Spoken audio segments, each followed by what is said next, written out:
Hey guys, welcome into today's video. So with the winter transfer window officially closed, I thought it was time to put a bow on things and start looking forward to the spring window. This team is far from being complete. There are still some holes that need to be patched up. So today we'll be looking at what areas I think SC still needs to add a few pieces to.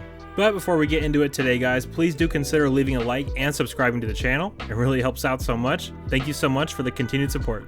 Alright, so let's just jump right on in here. So by far the most glaring and obvious need for SC is defensive tackle. This room is way too thin, with both the quantity of players and the literal size of the players. In my opinion, there needs to be at least 2 additions in that room, both of which are hopefully 300 pounds plus. Keon Barrs, the transfer from Arizona and native of the best city on earth, Marietta, California, was a great addition earlier in the offseason, but so far he's been the only one added that's a true interior defensive lineman. Gotta do more there. There's been some Walter Nolan rumors, the star interior defensive lineman from Texas A&M. I don't know if there's any validity to those rumors, but that would obviously be a grand slam addition. Don't really see it happening though, but SC needs to go all out here to bring in a monster impact player on the interior of the defensive line. God knows we need it. Another edge rusher would be nice as well, but not just any edge player, it would need to be the right guy. David Bailey from Stanford immediately comes to mind. There's enough bodies in that room already, so adding someone just for the sake of adding someone would be completely pointless. A player like David Bailey is quality enough that they won't just be taking up a seat in the meeting room,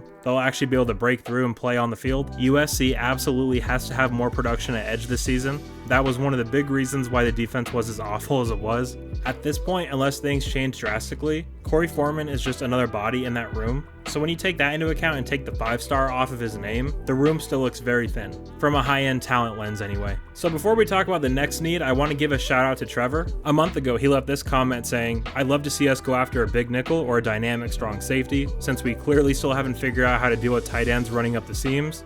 God, is he right about that? Max Williams had some good moments this year, but never matched up well against the tight ends. And Trevor, I absolutely couldn't agree more with that. In today's game, tight ends are absolute weapons in the pass game. Like Trevor said, we all know what happened last year when we tried stopping Dalton Kincaid with Max Williams. It didn't go well. SC absolutely needs to target a 6'2", 6'3" playmaker at the safety spot. A versatile guy you can line up one-on-one with a tight end, or bring him down in the box to rush off the edge, or just be a player and run support. We need a guy like that in the worst of ways. And honestly, even aside from that, just a playmaker at the safety spot in general would be nice to bring in regardless of height. Maybe one that's a little better in coverage. Christian Roland Wallace might be playing nickel or safety. Of course, they could use him at corner. I don't really know where Grinch plans on using him, but that would get rid of that coverage safety need if he was moved back there. It is also worth noting that on the Audible podcast, Bruce Feldman had this to say about USC. Quote, "I expect them to get more defensive players and upgrade their talent considerably between now and training camp." And I'm sure a lot of you know that Bruce doesn't just say stuff to say stuff. He's right about 95% of everything he says, so I'll take his word on that. The word considerably obviously stands out there. Will we see a Jordan Addison-esque addition to the defensive side of the ball? That remains to be seen, but if there's one thing we've learned in regards to Lincoln Riley and the transfer portal, nothing is impossible. Alright, let's flip over to the offense.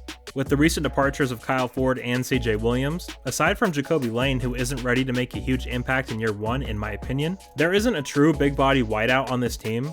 Ford and Williams weren't even that tall, they were just really thick, so I think SC really needs a 6'3" plus wideout. You saw the impact that a guy like Jake Bobo had on UCLA last year. A guy with that kind of frame would be a nice addition. But in terms of the rumor mill, when I did that Marvin Harrison Jr. video a while ago, I did say in the video I don't see him coming to USC, and I still stand by that now. But it wouldn't shock me to see SC bring in a 6'4" or 6'5" guy from a lower level school to have on the roster. I would also love to add another guy along the offensive line with experience at playing center. That is such an important and unique spot. When you have a guy in there who can't snap the ball, it can make things a lot harder than they need to be. I know we all remember the Toa Lobendon love of my life situation. Let's not get back into that. Adding someone with FBS level center experience would be very helpful.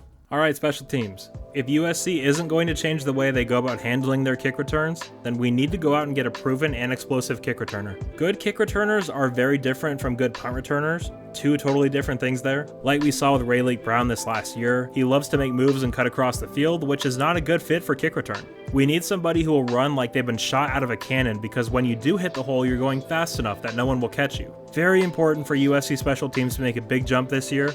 This is one step that'll help.